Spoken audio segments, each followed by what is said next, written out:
Welcome to this week's exploration of the foundations of modern sociological theory. Our host for the evening will be the inglorious Professor John McKay Gobeil.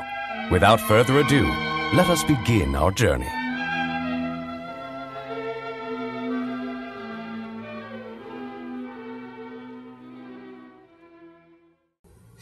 Hello everyone, and welcome once again to SOC 302, Foundations of Modern Sociological Theory. And today we're going to be maintaining our focus on the issue of social order, but we will be moving away from the classical works of Durkheim and exploring two more contemporary pieces, although contemporary in loose sense. Studies in Ethnomethodology was published in 1967, and Social Construction of Reality was published in, I'm drawing a blank, I believe in the 60s. It's in your book. But these take a marked departure from Durkheim's emphasis on morals and shared values and collectivities, right, that he was really talking about in this shift from mechanical to organic solidarity. And instead we are thinking about the social world in terms of habits and processes or accounts, as Garfinkel would put it. And so it creates a very different idea of social order, but in many ways it also lines up with Durkheim's understanding. And so one of the things that I think is very interesting about this, these readings, and in particular, Garfinkel, but in many ways the Berger and Luckman piece also captures this, is this idea that social order can be disrupted. And when it is disrupted, it shines light on the fact that there was a series of expectations of interactions, and when those are violated, it creates either discomfort or, well, any number of potential responses. And so, you get a number of examples like, the text talks about specific instances where people would ask very literal questions or would behave in, I'm referring to Garfinkel, but would behave in instances in such a way that would not be acceptable for the particular setting, though they might be acceptable in other settings. Oh, sorry. Anyway, so one of the things that I find so fascinating about this is really in this idea of the breaching experiment. But before we get to that, I do want to talk a bit about the piece by Berger and Luckman, The Social Construction of Reality. Although I'm not going to spend too much time on it. I feel like there's a lot of overlap in these ideas, and Garfinkel presents a particularly cohesive version. So one of the things we notice about the Berger and Luckman piece, and again, this is a brain looking at something, is this notion of trying to understand what we mean by reality, right? What is reality? How do we interpret it? Is there shared reality? And this is, in many ways, a philosophical issue, and I believe Berger and Luckman claim as much, right? They refer to it as a pre-sociological condition or a pre-sociological prolegmenon, sort of setting the foundation or basis of our understanding of society. And this is partly explored through our just general understanding of the sciences, and in particular the social sciences, but the sciences overall, and this quest to understand what it means to exist, right? And it's almost impossible to come up with a shared meaning in terms of what we believe our reason for existence is and how existence works, and how we may not even have shared versions of reality in our heads. And so the way that Berger and Luckman start this piece is they're really talking about, and I'm not, like I said, I'm not going to get into too much detail, but they're really talking about the distinction between a reality that we create and can manipulate, right, this idea of a dream, or a reality that has its effect on us. And so this creates a odd tension, and also highlights this issue that is later explored in Garfinkel, studies of ethnomethodology, and that is this notion of reflexivity. Right? That if certain behaviors are continually embraced in a setting, then it will change the way that people will respond to it, right? It will establish new norms, new sets of expectations, and then all of a sudden behavior that seems strange at one point becomes rote, becomes expected, becomes part of the account of an interaction.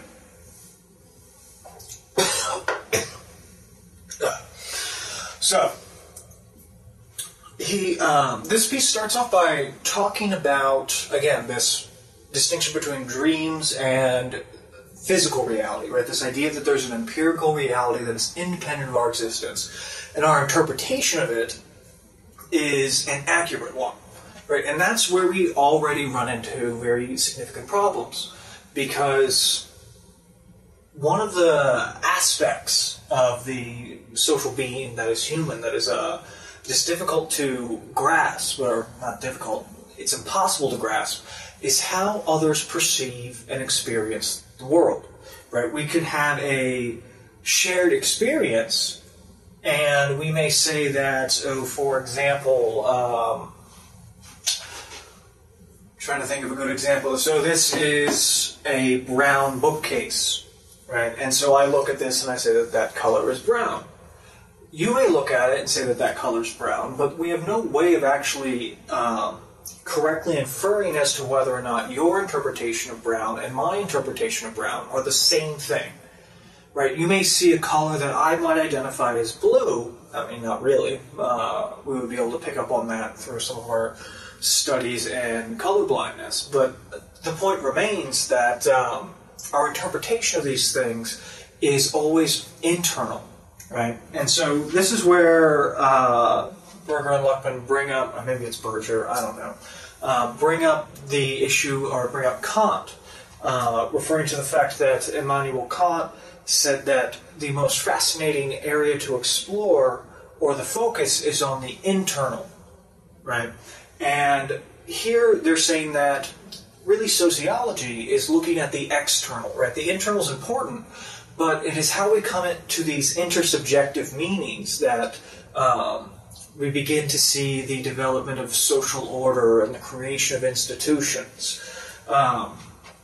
And they present it in a way that, like I said, doesn't necessarily line up with Durkheim's argument about this basis for shared morals. And later on, even Garfinkel is very, very explicit in that he believes that there's not really any possibility for a strong overlap between morals, but rather a loose set of expectations and habits that serve to maintain social order and social structure.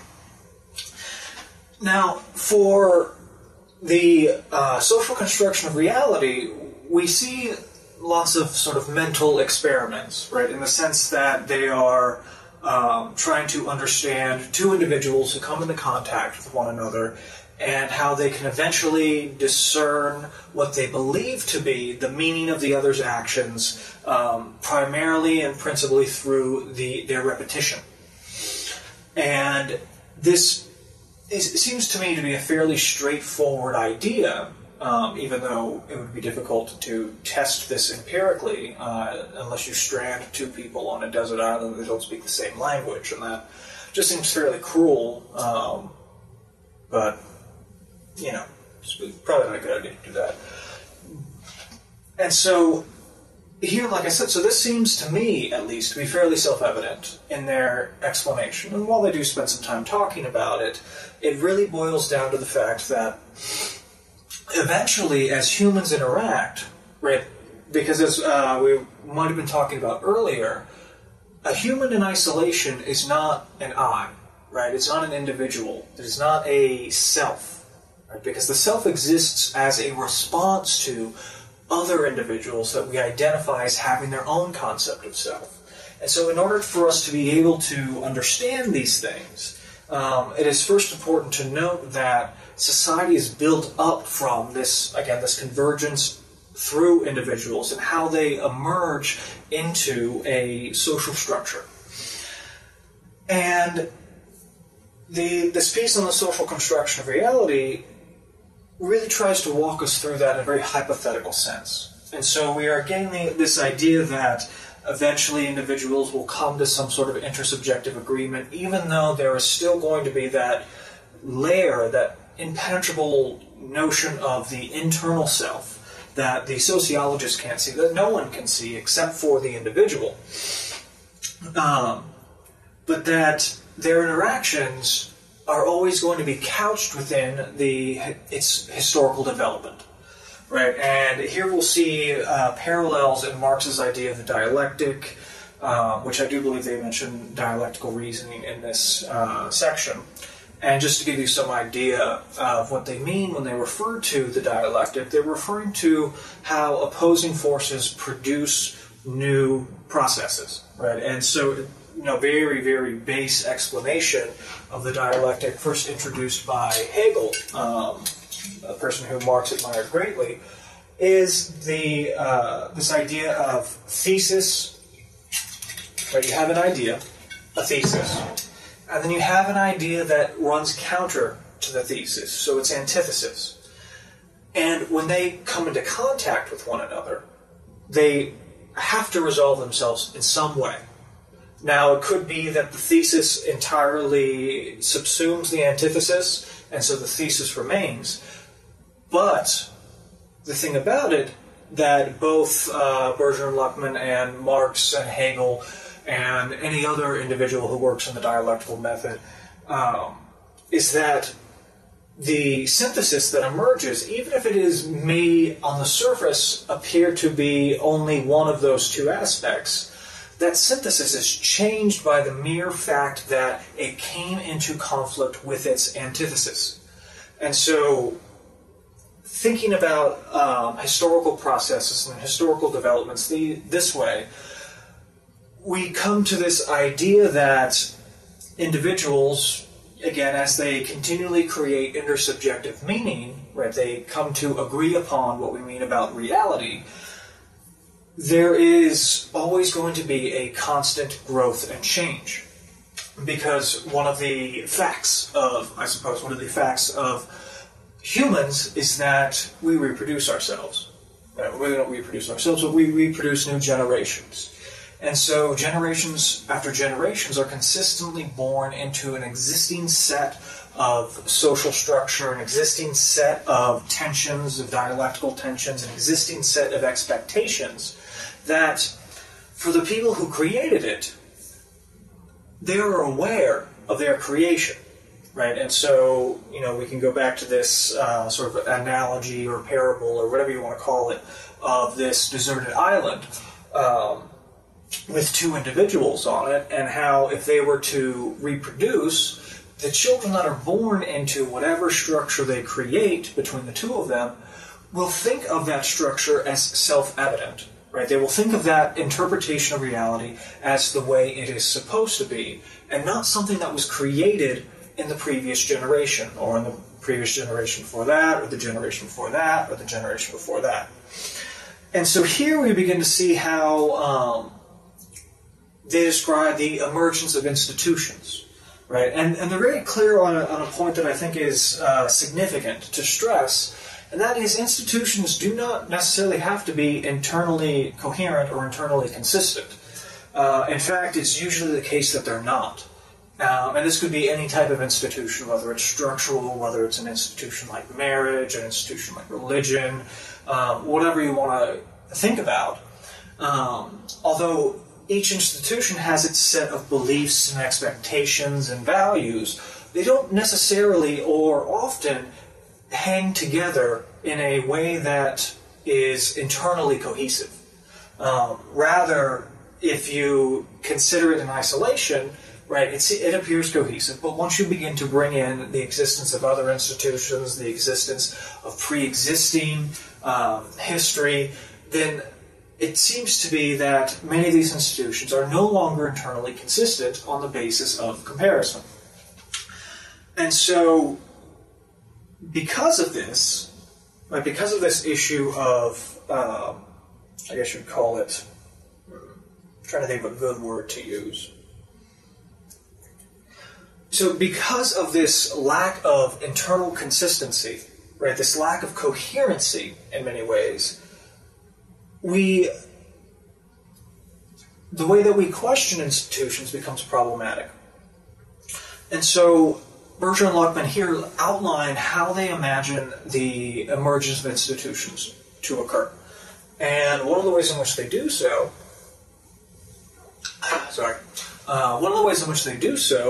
is by talking about how individuals being born into social structures tend to create or treat those social structures as if they were self-evident and pre-existing, and that is how the way it should be. Right? This is just the way it is, and I can't change that. Except for when we get into this idea of reflexivity and this idea of the dialectic, even individuals who treat a social structure as if it is self-evident, right, they're still, because we have this issue of developing an intersubjective reality, maintaining this social order to some degree, that there's still going to be those dialectical tensions, and so that's still going to lead to change in those institutions. And so much so that even founders of institutions may not recognize what the institution will look like in 100 years. Because even though individuals are being born into it and they think it's self-evident, their own experiences in turn shape those institutions, which in turn shape future generations, which shape future institutions, and so on and so forth. And this mind-bogglingly confusing reflexive process.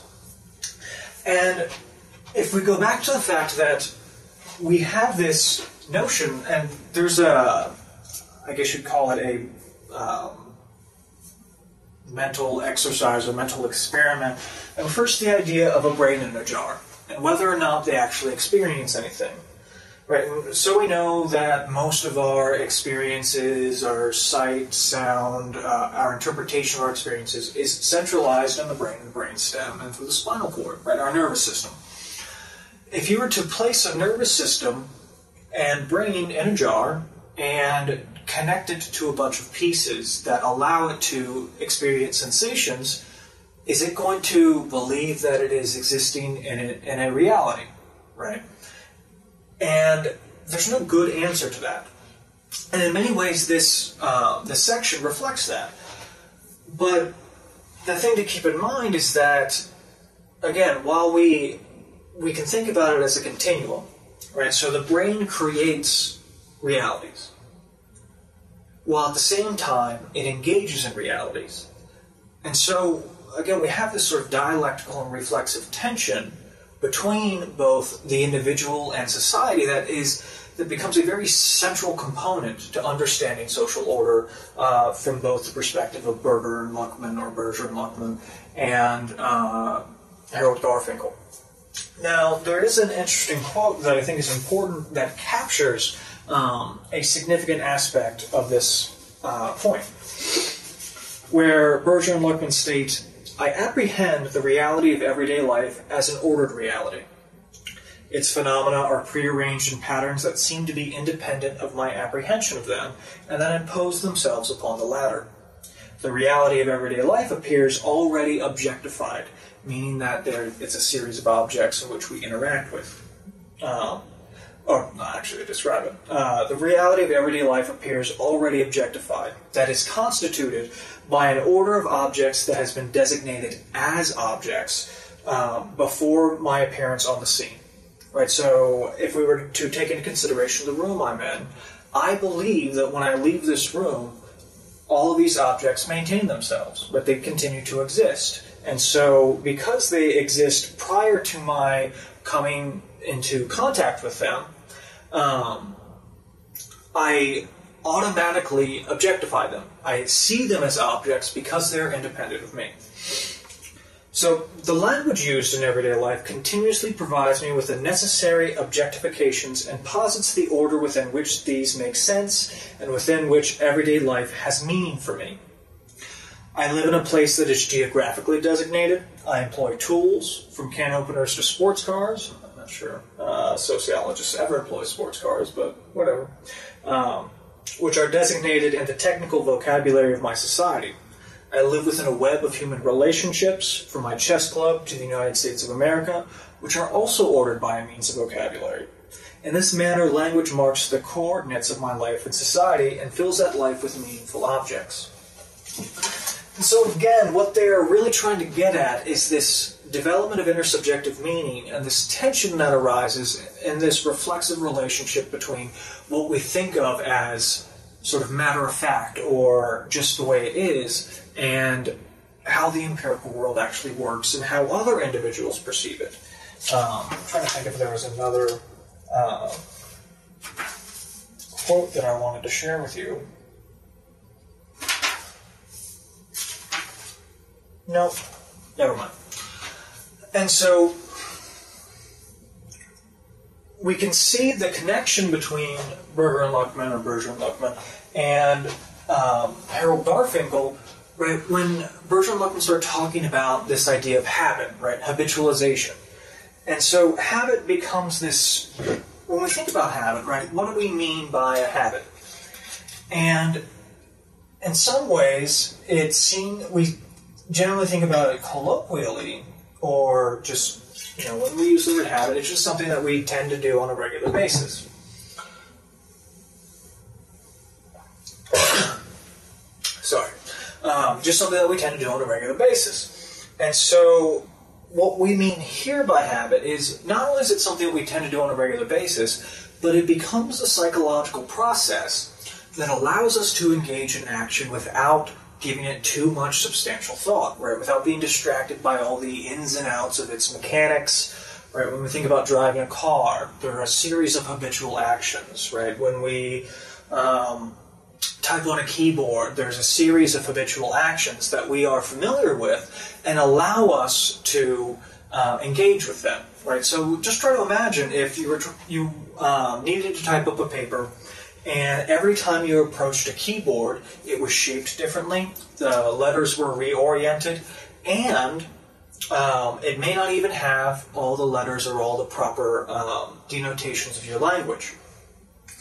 Right? That would mean that every time you tried to produce a paper, you would have to go through the process of re-understanding and developing habitual interactions with those objects. And so Berger and Luckman tied the development of this process of habitualization to the emergence of institutions, specifically by talking about how once we engage in something as a habit, right, once we see something as, it's another way to put it. Well, if we see something as matter of fact, right, as a thing that just is, or in the Marxist term, that it is reified, right, that we give it its own meaning and reality as if it exists independent of our creation.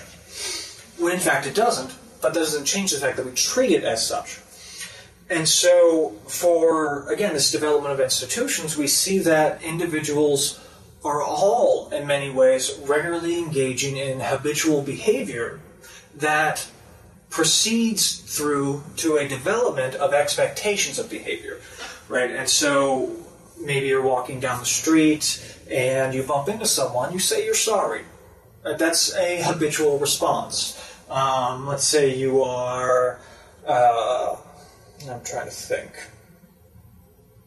Let's say you go to a restaurant. You don't just dig in with your hands and start shoveling food into your mouth. Well, maybe you do, maybe you don't. Or maybe, like, if you're going to a class, you don't expect to see a professor just pouring himself shots and occasionally taking a moment to down one, and you're maybe wondering how it is the case that I have not passed out at this point. It's really just because I have an intensely high tolerance for alcohol.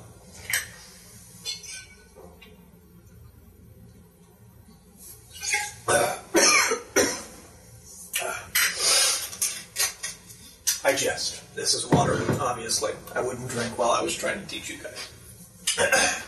And my coughing was fake as well. But I'm using this as a segue to talk about the work of Harold Garfinkel. because I have always enjoyed this piece, and in my previous theory classes, I actually didn't have students read the piece by Bertrand Luckman, although I am having you read it now because I think it adds to our understanding of this differentiation between this idea of having shared morals or values versus a shared set of habitual expectations, because I think those are two very different ideas, but can lead to the same outcome, right? This idea of social order, and trying to determine which one of these is the primary force behind, or I guess, yeah, the primary force behind social cohesion, right? It's difficult to distinguish, right? It's difficult to figure out which one is more important. Maybe they're both important. Maybe it is the case that we don't actually have shared morals. Maybe it's the case that everything is just habit, and we are, I'm not going to say we're automatons engaging in actions as we see it fit, but rather that being born into existing systems and being imbued with habits as to, I guess you'd say, I believe they refer to it as increasing the economy of movement or the economy of action, meaning that every action you engage in has the significant or has an improved outcome. That it allows for us to, I guess, coexist, right? It allows for us to not turn around and want to eat our neighbor because we're hungry, right? Or not to just, when we have to go to the restroom in class, we don't just get up and walk into the corner. And I say get up and walk into the corner because even animals do that, right? They have the capacity to know that it doesn't make sense to just let your droppings go where they may be. And so, before I talk about this piece by Garfinkel, I do want to talk a little bit about who this man is, because I do think his background is also reflective of his experiences. And so, excuse me, I don't remember all the specific dates. I have them around here somewhere. Right. So, Garfinkel was born in 1917 in Newark, New Jersey. So, not far from, not far from where we are right now, but not far from where you are right now. And he was the son of a furniture store owner, and as he was being raised, he grew up helping his father in this business. However, growing up in 1917, he was coming of age during the Great Depression, which I would imagine has a substantial impact on how a person views the world.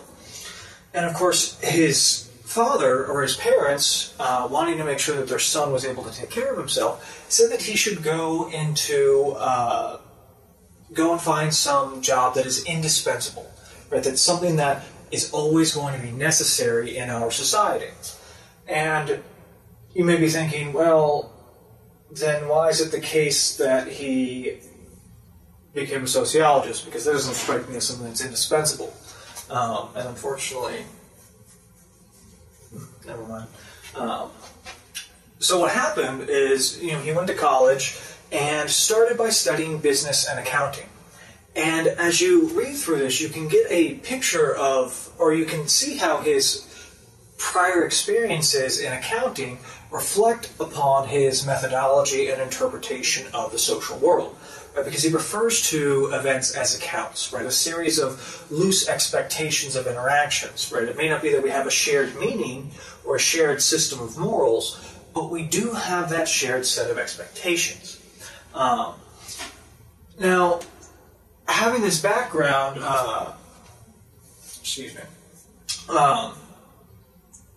in accounting, and then after he began studying there, he began to work with a number of social scientists, many of them very, very intelligent and brilliant, and they saw potential in him and tried to redirect his interests. Now, after he finished college, he then went on to work in construction, which was a fairly common thing to do during the Great Depression. If you consider things like the Civilian Conservation Corps, the CCC, or many of the other sort of,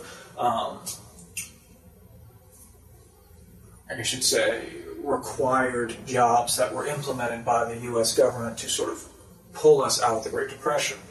Of course, then World War II occurred, and he was sent off to, well, I guess he wasn't necessarily sent off, but what he ended up doing was he was put in a position where he was told that, and I can't remember the specific details. Right. He was given a job where he was told that he needed to train troops to fight against tanks. And so, to do so, he set up a fake scenario on a golf course and would use tennis balls as grenades and, try to recreate this imaginative view of tank warfare. And again, you could maybe even consider how that might have impacted his interpretation of social reality and how we come to interact with it in a way that produces a habitual response. And so he ended up going back to school, finished his doctorate at Harvard in 1952, and it was in his dissertation that he coined the term ethnomethodology, which essentially is just a Greek term to refer to, in many ways, the study of living, or the study of everyday life. And for him, this was the central focus of sociology, or it should have been, and maybe it still is, I don't know. But for him, the central focus of sociology should be the experience of everyday life, right? Because, again, as we think about Durkheim, as we think about Berger and Luckman, we have this sort of tacit understanding that we continually engage in everyday life, but in many ways we leave it unquestioned. And so if we go back to the social fact assignment, right, that is an example of one that is entirely necessary to highlight, the idea of the social fact is entirely necessary to highlight the fact that there are aspects of our everyday lives that do not allow for or that constrain our actions. Now, hold on one second. I'm concerned that there's a problem with the camera.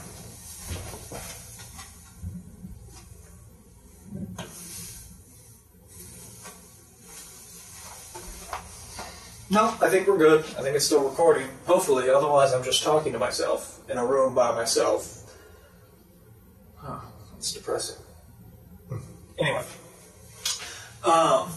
So Garfinkel was developing these ideas throughout his experience, and his experiences studying business and accounting, and now the thing's blinking at me when before it wasn't.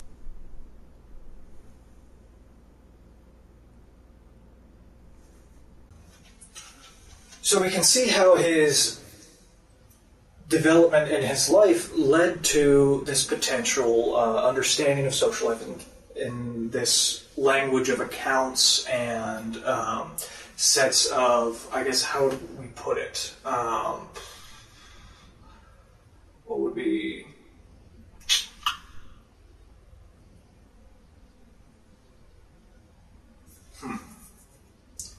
So again, this idea of accounts or losses and gains in social interactions and expectations. Sorry, I sort of had a bit of a brain fart there.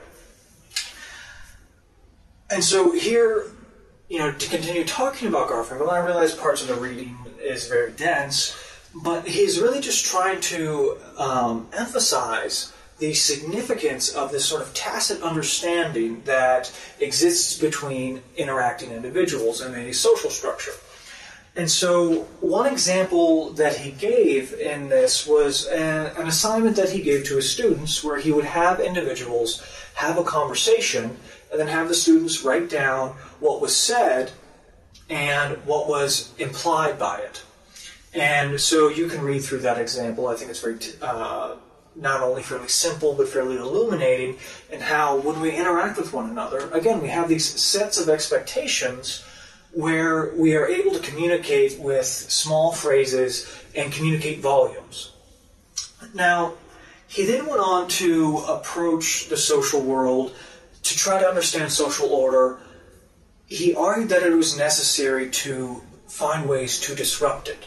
right? Because by disrupting social order, we can begin to see how that process works. And so he developed this idea of the breaching experiment. And so I do want to talk a little bit about this, especially since I will have you guys conduct a breaching experiment for your assignment this week. Now, the interesting thing about the breaching experiment and one of the things he did is he would have students go out and conduct these. And to be fair and clear, it is not a true experiment, but more of a field study or observation. But the breaching experiment usually means that you are violating an existing social norm in such a way that it makes people uncomfortable or reflect upon the violation. And so the example of me taking shots throughout the first part of this lecture would be one example of a breaching experiment. Now, obviously, I am talking to a camera and not an audience, and so I don't get feedback, and it's very difficult to recreate a breaching experiment in this setting. But the fact of the matter is they can make people uncomfortable, right? Or they can make people angry. They can make people confused about an interaction. And so sometimes it's just a matter of determining what might need to be... let me rephrase that. So sometimes it's a matter of figuring out which specific way of disruption might produce which kind of results. But he was not necessarily interested in that sort of cause and effect relationship. He was more interested in the continual flow of interaction that can be disrupted, right? That can derail individuals' behaviors. And so it might be something as simple as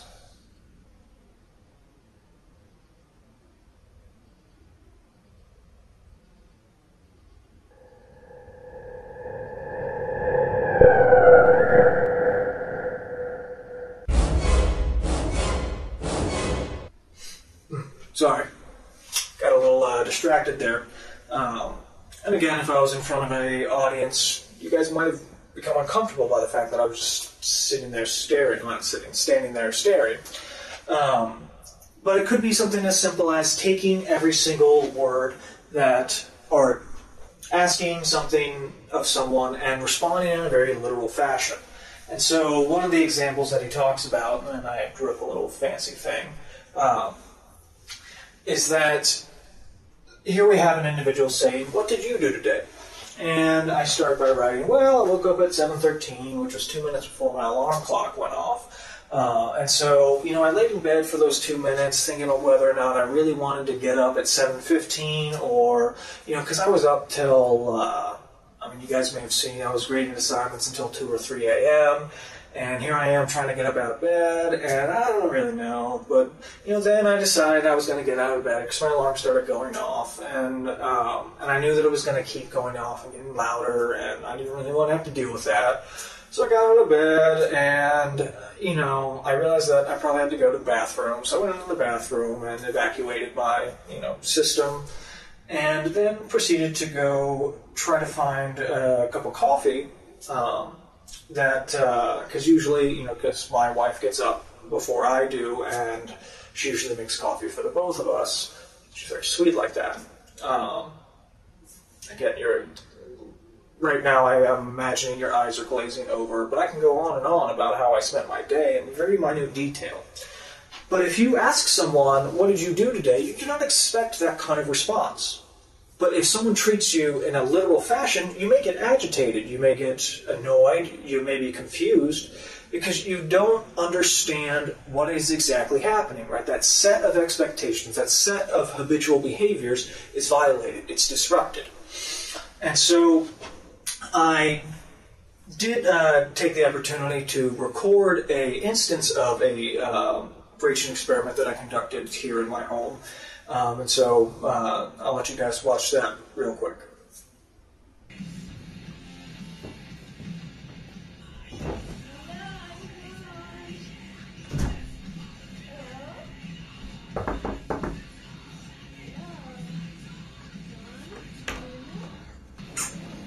Hi, Steve. How's your day? Can you kiss?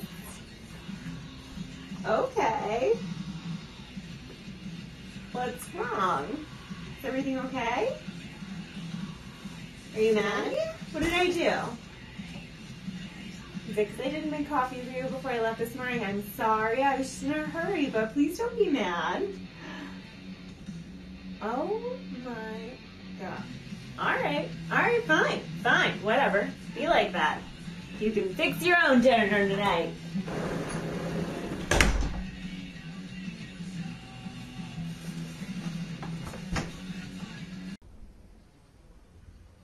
Now, suffice it to say, my wife is pretty upset with me, but I later explained to her what I was doing, and she was fine. But you know, you can think of ways in which you could do something like that, and it might really upset someone. In fact, a very famous social psychologist, Irving Goffman, I remember when I was in grad school, I was tasked with going through some of his papers in a archive. Totally forgot the word archive. And saw some correspondence in which there was concern that he drove his wife to commit suicide, primarily because he would regularly conduct social psychological experiments on her without her consent, and bad stuff. But it is still emblematic of the fact that even if we violate or disrupt a very small aspect of the social order, it's still going to resonate in that setting, and it's going to disrupt it, it's going to violate it, it's going to make people realize or reflect upon, or potentially make people realize or reflect upon, the fragility of our tenuous existence. And so, to quote Garfinkel, where he says, so this problem is, from the point of view of sociological theory, the moral order consists of the rule governing activities of everyday life.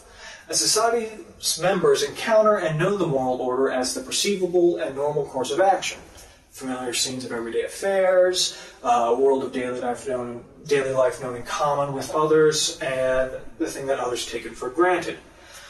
Now, he says that this isn't actually the case, right? He is arguing that it is not necessarily a shared moral order, but it again is this part of a series of habits, of accounts, of expectations, of interactions. And so, what I will be asking you guys to do this week is conduct your own breaching experiment. Because one, it's amusing, and two, it is enlightening in trying to understand this process of social order from a perspective different from Durkheim's. And so, what I will be asking you guys to do is, you can do one of two things. Well, either way, you conduct the breaching experiment.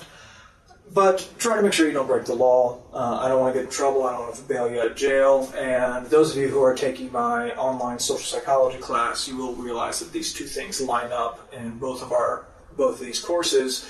And that actually was not deliberate. I only realized it today. So if you are confused about what to do, go ahead and contact me.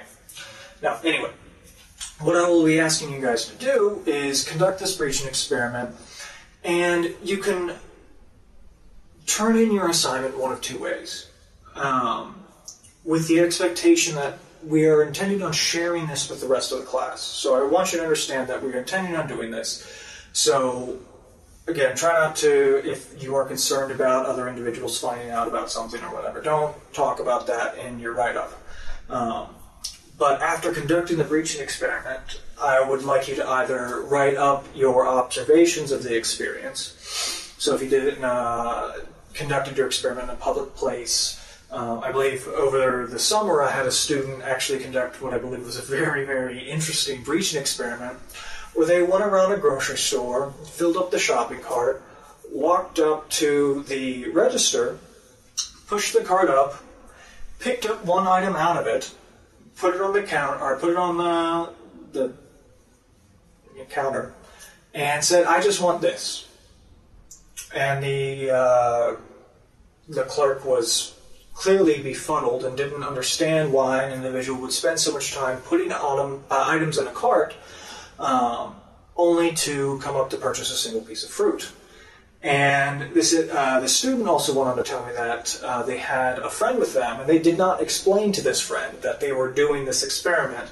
And so their friend also freaked out, tried to understand why they would possibly do this, because that's not in the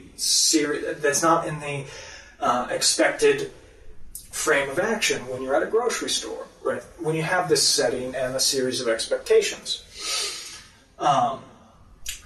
And so if you are conducting it in a public place and you don't have a friend or relative or whatever around you observing, you can write up your response or record a description of your response, an audio recording or a video recording, doesn't really matter. Or you can conduct an interview with the individual that you conducted the breaching experiment on, either audio or video, to see if, and again, you all have cell phones, so I know that you are capable of recording stuff, and having them talk about the experience of the norm violation, right? The experience of the breaching experiment. And so, like I said, that'll be your assignment for this week. We'll be conducting this breaching experiment, and I also wanted to let you guys know that I posted some potential questions for the first section essay, some potential ideas, and I'm going to give a more robust outline and rubric to help you guys figure out how to approach it within the next couple days. So until then, take care. Thank you for joining us on another illuminating adventure into the realm of social theory.